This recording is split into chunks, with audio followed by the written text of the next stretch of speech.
This is the longest true horrifying story episode. This episode is worth the time.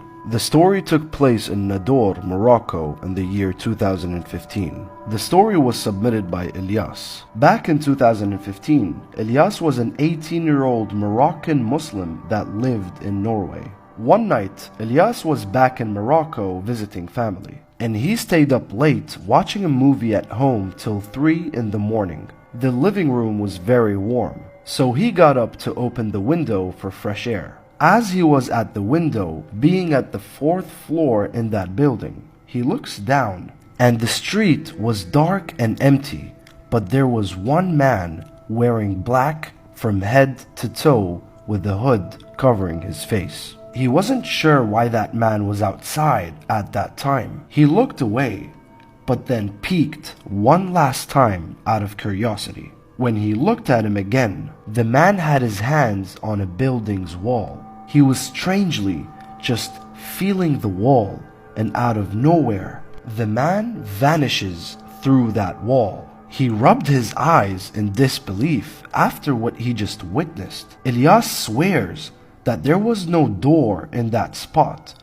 It was just physically impossible. He forgets about this after a while and then flies back to Norway. 6 months later, in Norway, Ilyas experiences his first ever sleep paralysis, which in Islam is known as Jathum. He vividly remembers having a conversation with a dark figure, and his mom also witnessed him speak in his sleep. He woke up after the paralysis with swollen feet and rashes all over his body. They rushed to the ER, and none of the doctors could diagnose what caused his body to react that way. He was finally discharged after treatment, but after that day, Ilyas was never the same person. He always acted differently. He was antisocial. He was distant from people. And his mom always told him that he needed ruqya. A few months later, they fly back to Morocco for the next holiday season. He was always against his mother's ruqya idea. However, he decided to fight his thoughts and do it. He had a cousin that was also suffering, and she visited a raqi in Morocco quite regularly. So they went together with both of their moms.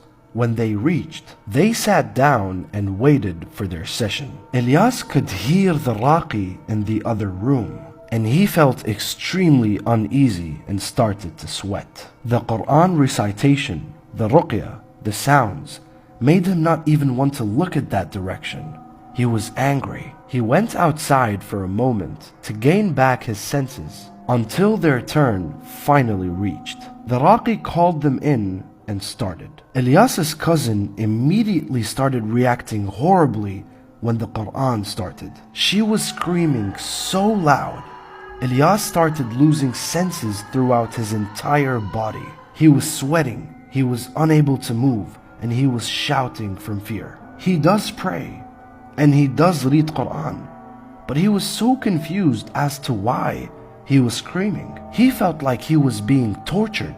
The slightest pinch from the raqi felt like it was a knife stab. It was very powerful, and this is where he felt a jinn's presence inside of him. The following night was the most horrific night for Ilyas. For a whole week, the man was not able to sleep alone, and he would get mentally abused by these demons haunting him.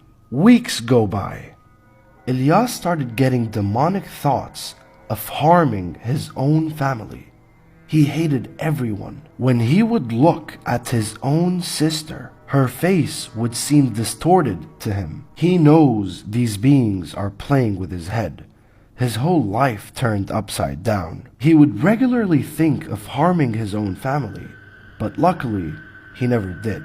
A few months later, Ilyas was back in Norway, and life was back to normal. He was relieved that he was in a good state of mind and that the horror was over. At the time, he worked at a local grocery store. After a Christmas celebration at work, which he did not participate in, it was late at night. He was walking one of his colleagues back home from work. She was a young woman, and she was scared to walk alone. After they reached outside her place, she asked him, "Where's that other girl that was with us?" "What girl?" Ilyas asked. "There was no one there. It was just you and I." She swore that there was another woman with black hair, pale skin, standing next to him the whole time, staring at Ilyas's colleague with anger. Even though this entity gave Ilyas a break, this jinn was still around, haunting everyone that has intentions towards Ilyas.